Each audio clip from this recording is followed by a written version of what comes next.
Listo.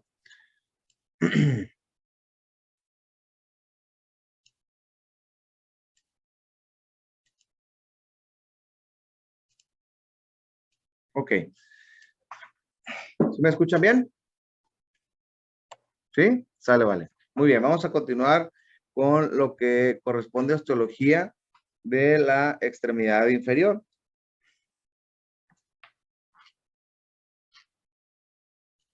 Ya habíamos comentado previamente la estructura de la cintura escapular, el húmero, el cúbito, que es el medial, el radio con su antena, ¿sí? Y ahorita vamos a hablar un poquito de lo que es la región de la mano, ¿sí? La región de la mano prácticamente, aunque no pareciera o no sé si ya lo habían notado, es una parte de nuestro cuerpo muy importante, porque sinceramente la mano es la que le da la funcionalidad, una funcionalidad muy importante, ¿sí? A prácticamente toda la extremidad inferior, a toda la extremidad superior, ya que esta, o con estas estructuras óseas que son los huesos del carpo, ¿sí? Los huesos metacarpianos, ¿sí? Y los huesos de las falanges, nos van a permitir una capacidad muy característica que tenemos los seres humanos de tener esta capacidad de engarra, ¿no? Obviamente también algunos otros seres vivos, como los primates, tienen esta capacidad de agarrar o de sujetar ciertas situaciones, pero una característica que nos diferencia a nosotros de los primates es la oposición que tenemos del pulgar, ¿sí? En el caso de los primates no tienen esa capacidad de oponer el pulgar, entonces, aunque hacen ellos el proceso de la garra, pero no tienen esta oposición del pulgar que le permite una sujeción o sujetar de manera más fácil las estructuras y sobre todo esta manipulación fina, ¿sí? De las cosas, ¿no? Es una característica muy interesante que tenemos en relación a los primates, ¿no? Entonces, y se dan cuenta, gracias al primer dedo de la mano, que es el dedo grueso, el pulgar, pues prácticamente la funcionalidad de la mano, si no tuviéramos este dedo, pudiéramos realizar la función de la mano, pero obviamente muy limitante, ¿no? Entonces, la importancia que tiene este dedo para nosotros es mucha, porque es lo que nos permite, pues, sujetar cosas, ¿sí? Tomar cosas y hacer esta situación o este movimiento que es la de agarrar o de garra, ¿no? Muy bien. Las regiones ya las comentamos, ahorita vamos a hablar específicamente de la región de la mano. La región de la mano abarca lo que son los huesos del carpo, los metacarpos y las falanges, y específicamente ya en anatomía de superficie abarca lo que son los huesos de la palma de la mano en la posición anatómica que ustedes ya conocen, con las palmas hacia adelante, ¿sí? Abarca la región de la región de la muñeca, perdón, la región de la muñeca, la región de la palma y lo que es el área, en este caso, de los dedos. Y si hacemos un movimiento de pronación, de rotar o una vista posterior de la posición anatómica, que sería esta, pues estaríamos viendo el dorso de la mano, que se conoce que es esta parte de aquí, el dorso, ¿sí? Y los dedos, ¿no? Entonces, los huesos de la mano, ¿sí? Se conocen como huesos del carpo o también se les puede llamar como huesos de la muñeca. Sinceramente desconozco por qué huesos de la muñeca. No sé, igual a lo mejor alguien sabe por qué le dirán así, pero hasta ahorita yo no he encontrado el por qué le puedan decir huesos a esta zona, por qué le puedan decir muñeca, ¿no? Pero bueno, así está descrito, ¿no? Todos estos huesos, ¿sí? Que son estos que tenemos aquí, ¿sí? Tienen la característica principal que es muy similar, su anchura es muy similar, su espesor y es muy similar su grosor. Por lo tanto, corresponden a una clasificación de huesos cortos, a pesar de que algunos no son exactamente como un cuadrado, ¿no? Que habíamos dicho ya que la característica principal de los huesos cortos es que parecían un cuadrado, ¿no? Entonces, aunque no parecen un cuadrado, pero son muy similares sus dimensiones, entonces son huesos cortos. El hecho de que estén pequeños en relación a lo mejor al radio, al cúbito, a las falanges, no quiere decir que esa sea su clasificación de hueso corto. Acuérdense que el tamaño en esa relación no es necesario, ¿no? O sea, aquí es las características de espesor, anchura y grosor. Los huesos del carpo se van a dividir en dos hileras para su estudio. Una hilera proximal, ¿sí? Que es la que está pegadita a la línea media y en este caso está en una relación directa con el radio, ¿sí? Acuérdense que dijimos el día de ayer que el único hueso que se articulaba, ¿sí? Con la muñeca era el radio. El cúbito no alcanzaba a dejar, vean el espacio que hay entre el cúbito y los huesos del carpo, ¿sí? O sea, no alcanza a articularse de manera directa. El cúbito sí se articula con el radio, aquí miren, pero el cúbito con el carpo no se articula. Entonces, estas dos hileras, una hilera proximal, que es la que está más pegadita a la línea media en relación directa con el radio, y una línea distal, se llama línea proximal porque está más cerca de la línea media, se llama línea distal porque está más lejos de la línea media, ¿no? Entonces, en la línea proximal, que es la que tenemos aquí, tenemos 4 huesos que se llaman de lateral, o sea, de afuera hacia adentro, se llaman escafoides, semilunar, piramidal y un hueso muy pequeñito que se llama pisiforme que está por arriba del piramidal. Ahorita vamos a ir viendo un poquito cada uno de ellos. En la fila distal, ¿sí? La fila distal, que es la que está en relación directa con la fila proximal y con los metatarsianos, tenemos otros 4 huesos también, ¿sí? De lateral a medial tenemos el trapecio, el trapezoide, el hueso grande y el hueso ganchoso. Entonces, esos son los 8 huesos que forman parte de los huesos de la muñeca. ¿Y para qué van a servir estos huesos del carpo? Bueno, van a permitir, si se dan cuenta, es un enlace, un puente entre las estructuras que forman, o entre las estructuras que van a formar el antebrazo, que en este caso sería obviamente el radio y el cúbito, con la mano, ¿sí? O sea, es la unión o la articulación entre el antebrazo y formar para la mano, ¿sí?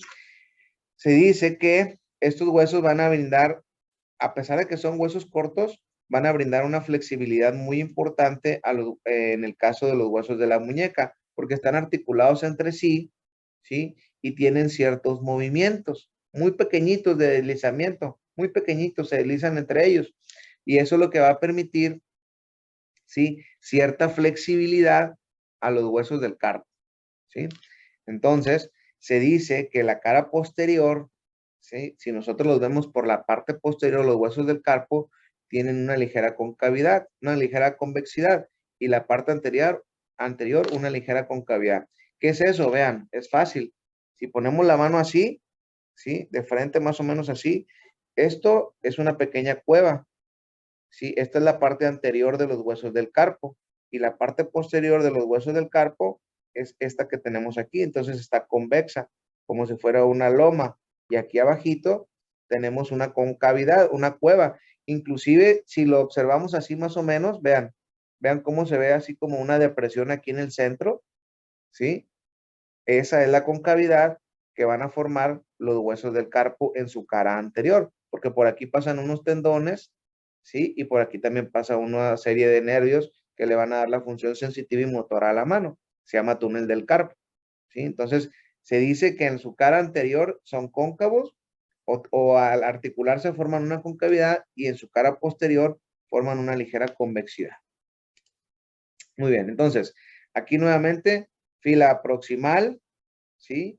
Y la fila proximal y fila distal, ¿no? Aquí ya está un poquito más con color, ¿sí? Inclusive aquí tenemos también a los huesos metatarsianos, ¿sí? Acuérdense que se nombran en posición anatómica, ¿sí? Acuérdense que la posición anatómica, más o menos, el dedo grueso, ¿sí?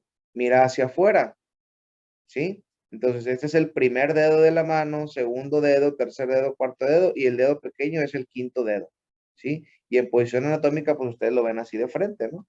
Entonces, aquí están en la fila lateral, de lateral a medial, escafoide, semilunar, piramidal y pisiforme, Y en la fila distal, de lateral a medial, tenemos al trapecio, trapezoide, ¿sí? Hueso grande y hueso ancho. Ahorita vamos a ver uno por uno. También se le puede conocer al hueso grande o capitado. Muy bien. El escafoides, ¿sí? El escafoides, ¿sí? Si lo pueden observar aquí, ¿sí? Prácticamente es el primer hueso de la fila proximal, ¿sí? Entonces, este que tenemos aquí es el escafoides. Este hueso es un hueso corto, que por ahí, estas imágenes, si se dan cuenta, el Moore no hace mucha referencia a la descripción de los huesos cortos. O sea, no describe de manera tan importante. Estas imágenes son de un libro que se llama Rubier, ¿sí? Y estas imágenes, si no me equivoco, son del PRO.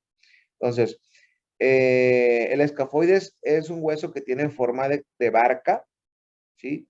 Y si recuerdan, o si observan en esta imagen, ¿sí? Que tenemos aquí, en esta imagen, prácticamente el escafoides es el hueso que tiene una relación directa o relación principal con el radio, ¿sí? ¿Se acuerdan que dijimos que el radio era el único hueso del antebrazo que se articulaba con el carpo?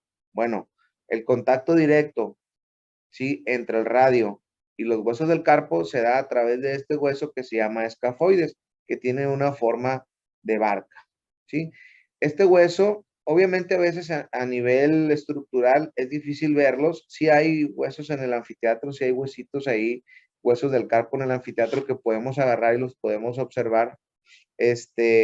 Regularmente están siempre en una sola estructura, ¿sí? No están osificados, están articulados entre ellos mismos. Tiene una estructura muy pequeñita que se llama tubérculo del escafoides, ¿sí? El tubérculo del escafoides le va a servir, que es esta pequeña prominencia, que le va a servir para articular un ligamento que se llama ligamento lateral externo. Ese ligamento es el que le va a ayudar mucho al carpo a moverse de un lado hacia otro, ¿sí? A hacer movimientos de ABD y a movimientos de aducción, ¿sí? Este hueso es el más grande de los huesos del carpo, de la fila proximal, ¿no? Me refiero, perdón, porque no de los huesos del carpo, por ahí está el hueso grande. De la fila proximal es el más grande que hay, o de esta fila proximal es el de mayor prominencia. Y va a tener 6 caras, va a tener 3 caras que son articulares, ¿sí? Y va a tener 3 caras que son no articulares. ¿Por qué hace referencia a tantas caras? Porque acuérdense que el escafoides, por ejemplo, se articula con el radio, se articula con el trapecio, se articula con el trapezoide, se articula con el hueso grande, se articula con el semilunar. O sea, tiene articulaciones adelante, atrás, ¿sí? Hacia ambos lados, ¿sí? Entonces, por eso es que tiene varias carillas articulares. Entonces, tiene 3 carillas articulares que son superior, inferior e interna, y tiene 3 carillas no articulares, o sea, que no están en relación con ningún otro hueso, ¿sí? Que serían las caras articulares, no articulares, externa, anterior y posterior. Entonces, por ende, este hueso es un hueso muy importante porque se va a articular prácticamente con todos estos huesos, ¿sí? Y sobre todo que va a formar la unión, prácticamente la unión en este caso de la articulación de la muñeca con el radio y con los huesos del carpo, ¿no? Entonces, tiene forma de barca, ojo. El semilunar, pues obviamente como su nombre lo dice, pues pareciera que tiene forma como de una semiluna o media luna, ¿sí? Aquí tenemos el escafoides, vean, el escafoides, el semilunar, que son los que van a formar de manera más directa la articulación con los platillos, ¿sí? Con las mesetas que tiene el radio para articularse con el carpo, ¿sí? Tiene forma de media luna, vean, tiene forma como de una luna, ¿sí? Es cóncavo hacia abajo, ¿sí? Mira hacia abajo, ¿sí? Vean cómo tiene forma de media luna y la concavidad mira hacia abajo, ¿sí? Este hueso está entre el escafoides y el hueso piramidal, vean, está entre estos dos huesos. Forma parte de la articulación proximal del carpo con el radio, ¿sí? junto con el escafoide, ya lo vimos aquí, vean esta imagen, ¿sí? Y este se va a articular, ya dijimos, con el radio, con el escafoides, con el piramidal, ¿sí? Con el hueso grande y con el hueso ganchoso. Son las articulaciones que va a tener. Por lo tanto, va a tener 4 carillas, ¿sí? 4 carillas articulares y 2 que son carillas no articulares. Las carillas articulares serían la superior, la inferior, la externa y la externa, que son las que le permite articularse con todos estos huesos, y las 2 no articulares sería la anterior, que está hacia adelante, que es esta que está aquí, esta cara, y la cara posterior. Entonces, semilunar, forma de media luna, forma parte de la articulación radiocarpiana. El hueso piramidal, ¿sí? Tiene forma de pirámide, ¿sí? Este hueso piramidal es el que está a un lado, en este caso del semilunar, ¿sí? Tiene forma de pirámide, su base mira hacia la parte de arriba, está en la parte media del carpo, ¿sí? Si regresamos a esta imagen, ¿sí? Es esta que tenemos aquí, el piramidal es este. Prácticamente el hueso piramidal ya no forma parte directa de la articulación del radio con los huesos del carpo, ¿sí? Y si se dan cuenta, ya el cúbito no alcanza a llegar a articularse con este hueso que es el piramidal, ¿sí? Entonces, este hueso va a tener 6 carillas articulares. Casi todos tienen 6 carillas articulares. 4 que son articulares, que sería arriba, abajo, hacia afuera y hacia adentro. Y 2 carillas no articulares, que son hacia arriba, perdón, que son hacia adelante y hacia atrás, ¿sí? ¿Con quiénes se va a articular este hueso? Este hueso se va a articular con el cúbito, obviamente no de manera directa, sino a través de ligamentos, ¿sí? No de manera directa. El pisiforme, que es un hueso pequeñito que tiene una impresión que se llama fosa del pisiforme, ¿sí? Donde se aloja el hueso, que es el hueso, un hueso muy pequeñito que tiene forma de chícharo, ¿sí? Con el semilunar, ¿sí? Y con el hueso ganchoso, ¿sí? Entonces, este que tenemos aquí es el piramidal, ¿sí? Se articula con el semilunar, con el hueso ganchoso y el piramidal hacia arriba. Y el cúbito de forma no directa a través de ligamentos y tendones. En su cara posterior, ¿sí? Si le damos vuelta por atrás, va a pasar en esta parte de aquí, en el piramidal, va a pasar con su parte posterior un ligamento que se llama el ligamento colateral cubital del carpo, ¿sí? Ese ligamento va a ayudar a hacer movimientos también de flexión y de extensión del carpo, ¿sí? Y que le va a dar movimiento específicamente a la mano, ¿no?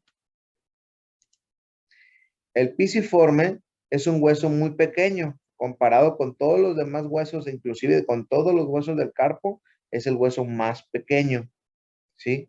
Tiene forma de chícharo o de guisante, ¿sí? O como si fuera una especie de garbanzo. Es muy pequeño, está localizado en la cara palmar, o sea, hacia adelante, ¿sí? Está por arriba, ¿sí? Del piramidal, o sea, se articula directamente con el hueso piramidal, ¿sí? ¿Y para qué va a servir este hueso pisiforme? Porque aquí se va a insertar otro, el parte del ligamento que les decíamos hace rato, es el ligamento colateral cubital del carpo.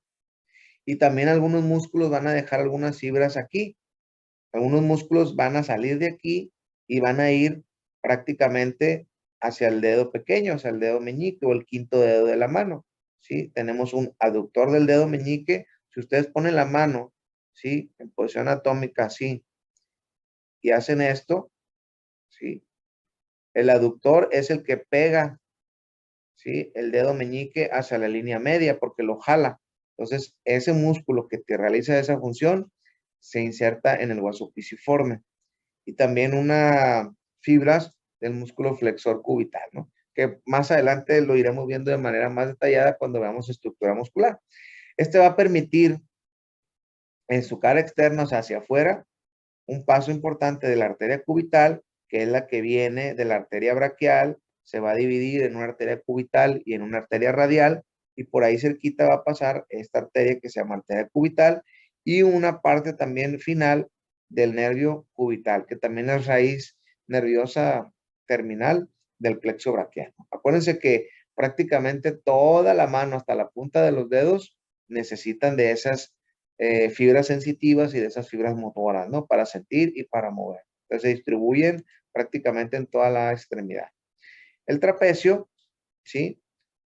Ya pertenece a los huesos de la fila distal. Ya hablamos de la fila proximal, los que están pegados al radio, ¿sí? Sobre todo los primeros dos.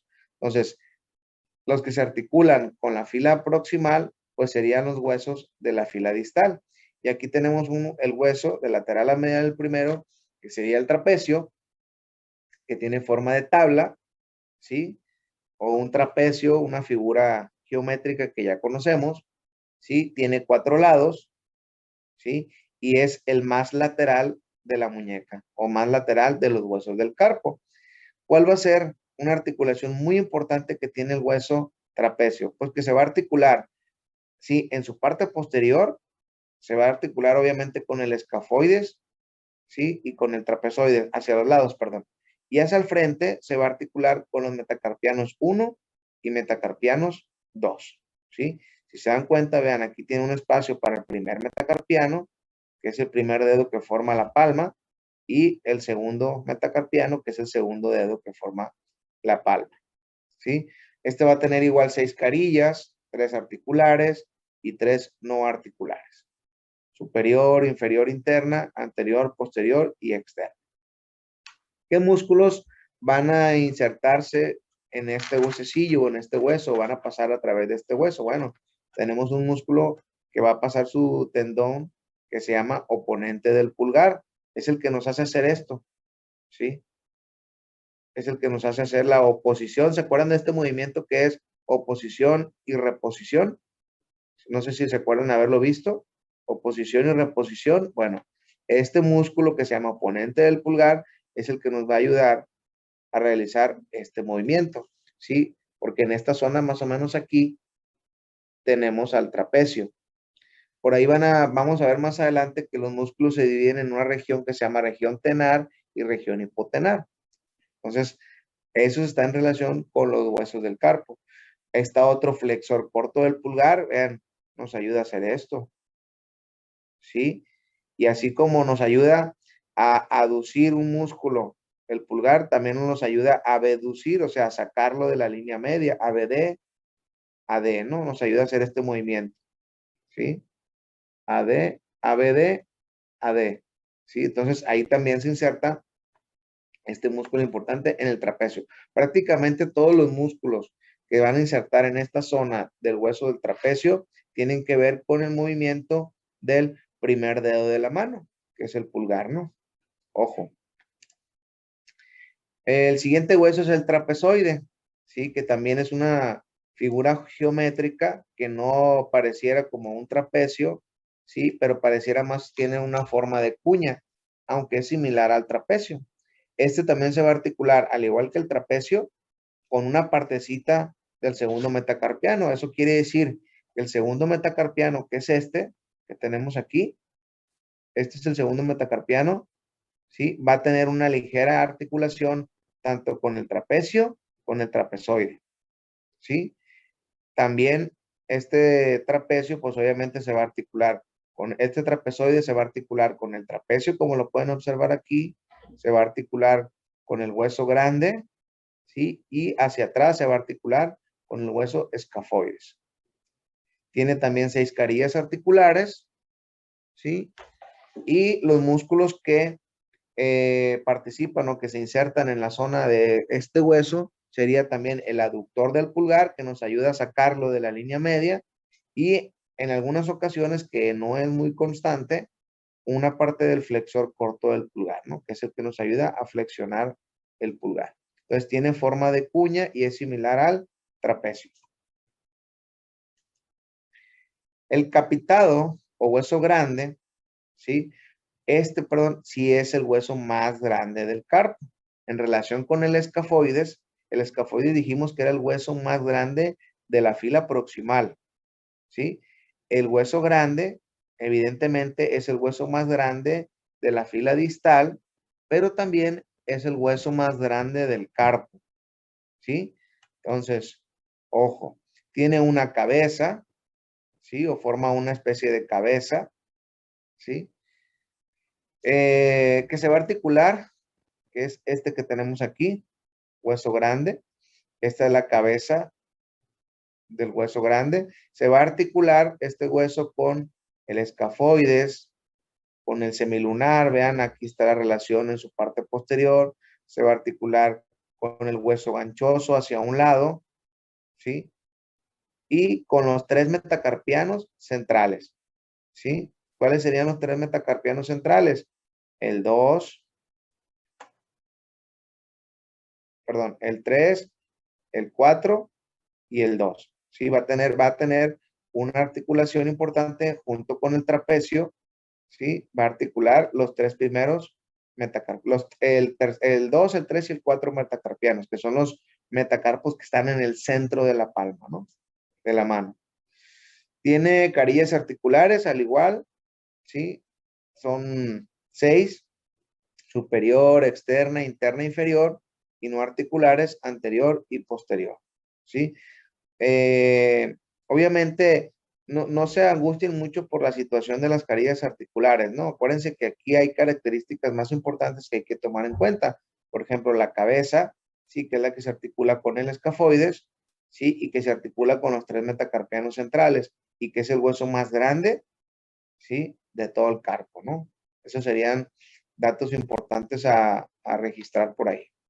El hueso ganchoso se llama hueso ganchoso porque tiene una especie de gancho. Vean, vean cómo tiene una especie de gancho. Es como si fuera un pequeño garfio, ¿sí? Aunque la literatura y el muro hace referencia a que tiene forma como de cuña. Este hueso está situado en la pura parte media de la mano que tenemos aquí. Es este que está aquí. Este se va a articular hacia adelante con el cuarto y con el quinto metacarpiano, que son estos que tenemos aquí. Se va a articular hacia un lado con el hueso grande y hacia atrás con el hueso piramidal. Y tiene una estructura que se llama proceso ganchoso. Va a tener inserciones musculares muy importantes que van a permitir la funcionalidad o van a permitir movimiento, en este caso del quinto dedo de la mano, que es el dedo meñique, ¿sí? Que sería el flexor del dedo meñique. Fíjense, este movimiento, si ponemos la mano, este movimiento flexor del meñique, ¿sí? Nos ayuda un músculo que se llama flexor del dedo meñique, ¿sí? Y oponente del dedo meñique es el que nos ayuda a hacer también la extensión, ¿sí?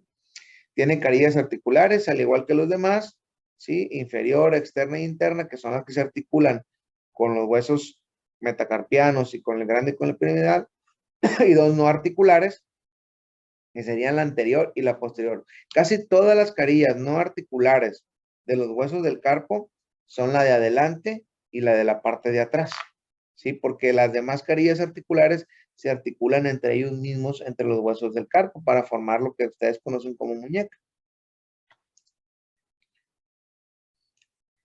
Entonces, los metacarpianos, hablamos de primera fila de los huesos del carpo, esta que está aquí, primera fila. Hablamos de la segunda fila de los huesos del carpo, ¿sí? Ahora, los metacarpianos, ¿sí? Si se dan cuenta, a pesar de que son huesos pequeños, ¿sí? De tamaño, se conocen o se consideran que son huesos largos, ¿sí? Son huesos largos. Ojo, los metacarpianos son huesos largos. Los huesos del carpo son huesos cortos.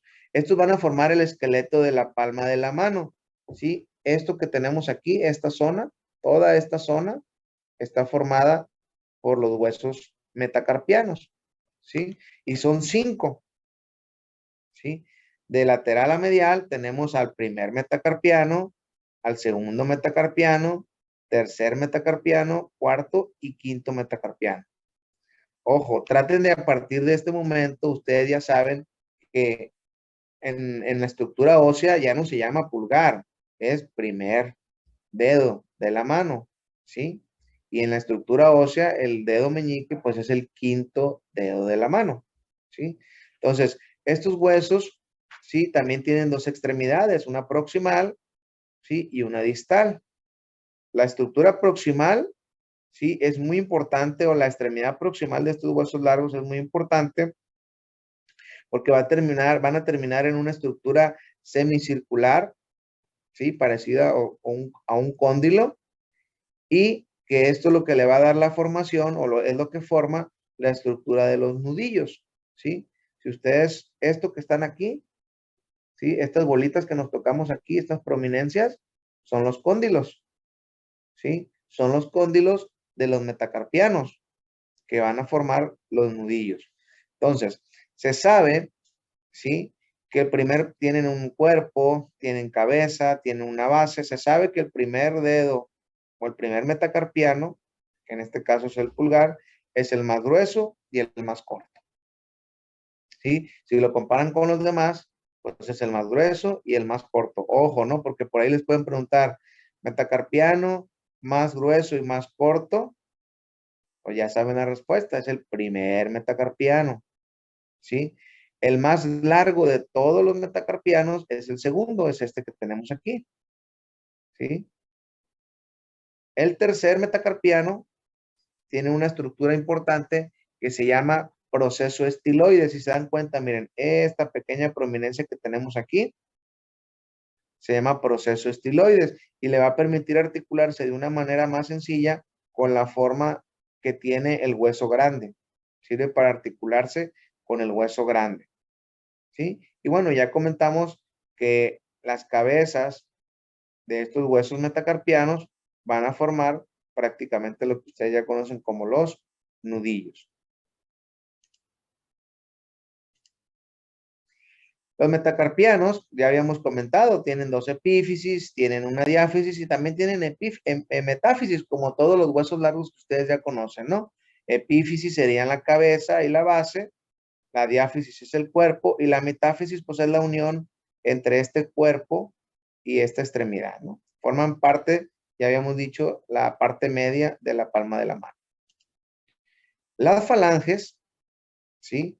Las falanges, que son los huesos que forman los dedos de la mano, ¿sí? Que son estos que tenemos aquí, ¿sí? Está compuesto por 14 huesos. Tenemos 5 metacarpianos, tenemos 8 huesos del carpo, 5 metacarpianos y tenemos 14 falanges. Van a formar los dedos de las manos. A pesar de que son huesos también muy pequeñitos, también están considerados como huesos largos, ¿sí? Al igual que los metacarpianos, tienen una base, tienen un cuerpo y tienen una cabeza más pequeña, ¿sí? Se sabe que las falanges proximales son las más grandes. Estas son las falanges proximales, ¿sí? Las primeras falanges. Y las falanges distales, que son las más largas, las más distales de la mano, pues son más pequeñas, ¿sí? En algunos autores, algunos libros lo van a encontrar como primera falange, segunda falange y tercera falange.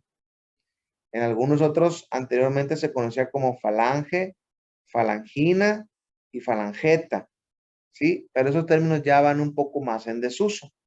Ahorita hay que nombrarlas como primera, segunda y tercera falange. Entonces, todos los dedos de las manos, ¿sí? Tienen primera, segunda y tercera falange, a excepción, ¿sí? Del primer dedo de la mano. El primer dedo de la mano solamente tiene 2 falanges. Tiene primera y segunda falange nada más. O sea, el dedo grueso o el pulgar solamente tiene 2 falanges, ¿sí? Hay presencia aquí, si recuerdan un poquito los huesos sesamoideos, en algunas ocasiones hay presencia de huesos sesamoideos en la región del pulgar, que son 2 huesecitos en forma de sésamo o de chícharo, que va a permitir el paso de los músculos de la región tenar y que le va a dar movilidad prácticamente a todo el dedo, ¿no? Entonces sirve como polea. Son inconstantes, pueden estar o no pueden estar. Las falanges distales, que son estas que tenemos aquí, van a formar lo que nosotros conocemos como los lechos unguiales. Los lechos unguiales es donde se sienta la uña, ¿sí? Entonces, Si se dan cuenta, inclusive en la palma de la mano está dividido, ¿no? Tiene tres pequeños espacios. Este tiene tres, tres, tres, tres, y el dedo grueso solamente tiene dos falanges, ¿sí? Muy bien. Entonces, bueno, ya habíamos comentado proximal, medial y distal, o primera, segunda, tercera falange, o antes le decían falange, falangina y falangeta, que son términos, repito, que ya están un poco más en desuso, ¿sí? Hay que tratar de nombrarlo mejor con número. Primera falange, segunda falange y tercera falange. Una radiografía, vean cómo se observan el radio, el cúbito, vean cómo no alcanza a llegar a articularse con los huesos del carpo, ¿sí? Vean el escafoides, el semilunar, el piramidal y el pisiforme que no se alcanza a ver, que está bien pequeñito, ¿sí? El escafoide, el trapecio, perdón, trapecio, trapezoide, hueso grande y hueso anchoso. Primer metacarpiano, segundo, tercero, cuarto, quinto metacarpiano. Aquí está un hueso sesamoideo, vean cómo se ve un huesito sesamoideo, ¿sí? Y las falanges, que ustedes ya conocen. Primera, segunda y tercera falange. ¿Sí? Esta es una radiografía de un niño. Si se dan cuenta, vean cómo, este es de un adulto. Esta es una radiografía de un niño. Vean cómo no está, vean cómo no, todavía no está articulado los huesos del carpo. ¿Sí? Vean cómo están separados todavía los huesos del carpo. Todavía aquí hay una línea epifisiaria presente. Esto es un niño. ¿Sí? Todavía en la metáfisis todavía no está totalmente osificada. ¿Sí? Entonces así se ve, ojo, porque a veces van a ver una radiografía y van a pensar que hay una fractura. Y no, aquí es que todavía no está osificada, ¿no? Entonces así se ve una radiografía de un niño antes de que se osifique o que se articulen entre ellos, ¿no? Fracturas. En la caída, que ya hemos comentado por ahí, que se puede fracturar el radio y el cúbito, ¿sí? Que se llama fractura de coles, también se puede dar una fractura del escafoides, ¿sí? Cuando caemos y nos vamos de frente y metemos las manos, sí puede darse una fractura, en este caso del hueso escafoides. Vean cómo está partido de la mitad, ¿sí? El hueso escafoides es el que está en relación con el radio, el cúbito, vean, no participa en la articulación con el carpo, pero aquí está fracturado el escafoides. El hueso pisiforme, creo que es la última, si no me equivoco. Ah, no. Fracturas, vean, fracturas de, de las falanges. Aquí estos son los metacarpianos, primero, segundo, tercero, cuarto y quinto metacarpiano. Pero aquí miren, fractura de las primeras falanges, ¿sí? Del quinto, del cuarto y del tercero, ¿sí? Fracturas de las falanges, ¿sí? Aquí no hubo fractura de los metacarpianos. Fracturas metacarpianas, vean, el quinto metacarpiano, el primer metacarpiano, una fractura este, eh, no alineada o desalineada, fractura de falanges, ¿sí? Fractura de falanges, fractura de los metacarpianos, ¿sí? Aquí miren, vean esta fractura, el metacarpiano, ¿sí? A esta fractura se le conocen como fractura o lesión del boxeador.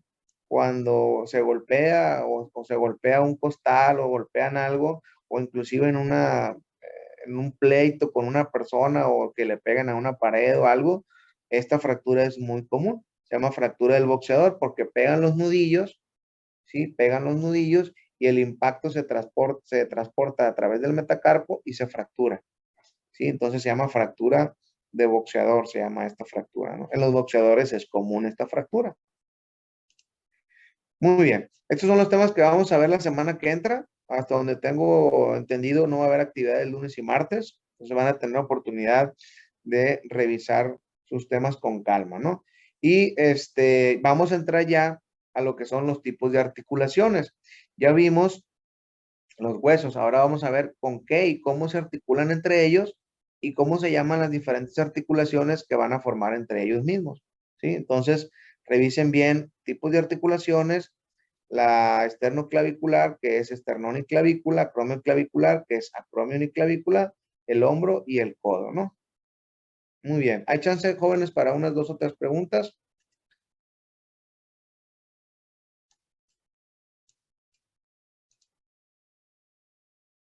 García. Buenos días, Buenos doctor. días. Disculpe, he escuchado que se pueden volver a adherir los huesos de la mano. O sea, son de los pocos huesos que se pueden volver a adherir según ¿Cómo adherir? puede que haya Perdón. habido una amputación. ¿Cómo adherir? No, no entiendo. ¿Cómo adherir? Perdón. Digo, volver a pegar, pues, después de que, no sé, se haya arrancado un hueso a una persona, se le haya tenido que amputar, los pueden Ah, ok. conservar Te refieres cuando hay y, una amputación, ¿no? O sea, ajá, cuando hay una amputación, traumática. Obviamente, este, muchas de las estructuras del cuerpo, o sea, como si fuera un injerto, se puede volver a poner. O sea, un ejemplo muy sencillo, o sea, tuve un accidente, me tocó ver pacientes, o me tocó ver situaciones en donde hubo un pleito y hubo situaciones donde traían un machete, un hacha, lo que tú quieras, y le pegaron un machetazo y le mocharon la oreja. O sea, la oreja, a como cualquier otra parte del cuerpo, obviamente, si tú tienes la estructura, o sea, regularmente se recupera o la recogen, la ponen en hielo y la traen, y obviamente trata de implantarse, ¿sí? Se sutura nuevamente, al igual el dedo. La cuestión es de que hay estructuras del cuerpo que, por ejemplo, tienen estructuras óseas, y cuando la estructura ósea, por ejemplo, de la falange se pierde, ahí no puedes recuperar la estructura ósea, ¿sí? Entonces, entiendo lo que dices, ¿no? Si recuperas toda la estructura, a lo mejor vamos a poner un dedo, me lo, por algún traumatismo, entró a una máquina de tortillas, por ejemplo, que es común en las tortillerías, me amputó el dedo, se recupera y se trata de reimplantar. Obviamente depende de muchas situaciones, porque ese dedo pues tiene que volver a tener irrigación, tiene que volver a tener inervación, tiene que volver a tener drenaje venoso. Entonces, tienen que conectar prácticamente todas esas mangueritas, por llamarlo así, todas esas mangueritas que le llevan oxígeno, esas mangueritas que dejan de traer oxígeno. Y probablemente el nervio a lo mejor no se recupere, ¿no? Es por eso que a lo mejor ustedes han visto que dicen, ah, es que hubo una reconexión del dedo y de repente pues es fallido y se empieza a poner negra la extremidad y terminan quitándosela, ¿no? Porque no hubo esa conexión adecuada o no se pudo dar esa conexión adecuada y el tejido muere y entonces terminan amputando la estructura nuevamente, ¿no? Pero sí, sí se puede dar ese asunto, ¿no? Obviamente mediante procedimientos de cirugía plástica y microcirugía, ¿no? Pero sí se da, sí se puede dar, ¿no? Mendíbil. Se la digo rápido para que participe Reynoso, profe, de que lo del tema ahorita que mencionó, que al rescatar de nuevo el dedo, pues de que para donde se lo amputaron o así, pues, ¿cómo se le hace en temas del nervio, pues, para que vuelva a inervarse esa parte? No, no se recupera. A veces el mismo nervio solito va dejando ciertas fibras o crece un poquito y le puede dar cierta sensibilidad a lo mejor a esa parte, pero Mínima. regularmente no se recupera. No hay sensibilidad ni una función motora probablemente. Y ahí ya tienen que entrar a lo mejor con dispositivos electrónicos y ya ven que ahorita la ciencia está muy avanzada, pero el sistema nervioso es muy difícil de recuperar. Se acuérdense que las fibras nerviosas no se recuperan, ¿no? Entonces sí hay mucha limitante al respecto, ¿no? Sí quedan muchas limitaciones. Reynoso, la última, chicos. Buenos días, doctor. Ya había escuchado antes lo de eso, de que se podían volver a unir. Pues muchas veces le dicen a las personas que si les vuelven a unir la parte que les amputaron, no se las dejan, pero sin sensibilidad, o sea, sin que las puedan mover, o sea, lo que está diciendo ahorita, pues de que las conexiones nerviosas ya no se dan. Ayer recuerdo que un compañero comentó algo sobre una cosa que estaban utilizando para rehacer los vasos sanguíneos, algo así. Me pareció muy interesante. ¿Se puede realizar el mismo procedimiento el tejido nervioso? Pues mira, el tejido nervioso, cuando tú conectas la estructura la estructura de un dedo, por ejemplo, vamos a poner, conectas el dedo, los mismos vasos van dejando ciertas raíces para drenar tanto con oxígeno o con venas a la estructura que están conectando, ¿no? Pero acuérdate que aquí hay ciertas arterias y ciertas venas que tienes que conectar. No recuerdo exactamente qué habrán comentado al respecto de esa regeneración de los vasos sanguíneos, ¿no? Pero así como tal, que den algo para regenerar esos vasos sanguíneos, es poco factible, o sea, no hay esa como tal esa situación. Aquí tienen que ver esas pequeñas mangueritas o esas pequeñas vías, conectarlas para que puedan funcionar, ¿no? Pero pues sería interesante leer ese aspecto, no sé si sea una medicina o sea alguna terapia, ¿no? No desconozco. ¿Cuál es cuál es el procedimiento para, pues ya sé que no es muy efectivo en este momento, no estamos tan desarrollados científicamente para lograrlo, pero ¿cuál es el procedimiento que se utiliza para estimular la reconexión nerviosa en la Pues mano? obviamente estímulos eléctricos, puedes conectar electrodos, dar pequeños toques, o sea, estimulación con electrofisiología se utiliza, ¿no? Se ponen algunos parchecitos y estar dando toques para estimular a las fibras nerviosas para ver si se recuperan, ¿no? Pero Ok, es difícil, ¿no? una última pregunta, repito. A la hora de seccionar, supongamos, o sea, poniendo los números, ¿no? Suponiendo que se corta el dedo, ¿no? Se secciona supongamos que este tramo del ramo nervioso mide 5 centímetros, es un ejemplo. Al seccionar, supongamos que perdimos medio centímetro o 1 centímetro. El ramo nervioso vuelve a crecer tanto, o sea, vuelve a crecer un No, centímetro, medio no, centímetro. Entonces, ¿cómo se le hace para recuperar ese medio centímetro? O sea, que se te hace más corto el dedo. no se recupera, no. Acuérdate que ahí los nervios son sensitivos y motores y lo que va a pasar es que vas a perder una parte de sensibilidad y una parte de movilidad de acuerdo a la zona que esté afectada, ¿sí? O sea, no vas a sentir y no vas a tener movilidad porque no va a haber información a los músculos, pues, y ese tejido nervioso no se recupera. Dependiendo de donde sea la lesión, de ahí para abajo va a ser la consecuencia. ¿Sale? Ok, Muy bien, chicos, ya es un gracias, poquito doctor. tarde, ya está el maestro. Que tengan buen fin de semana. Nos vemos si todo sale bien el día miércoles, ¿no? Se cuidan.